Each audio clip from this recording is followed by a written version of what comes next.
लेकिन ये इस बात की इजाजत नहीं दे सकते।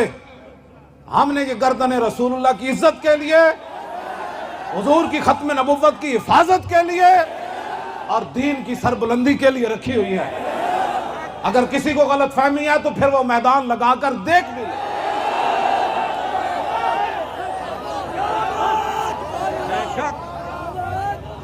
मैं शर्मे वारी अंदर बढ़िया लोग का समझा मेरे को डरिए।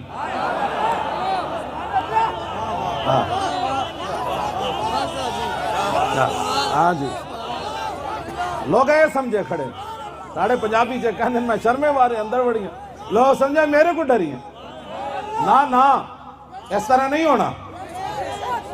उधर कश्मीर क्यामत गुजर रही तो फिल्में थे चलान दी, और वो भी इस्लाम के खिलाफ, नातखानी के खिलाफ और कलमा तैयबा के खिलाफ, उलमा के खिलाफ।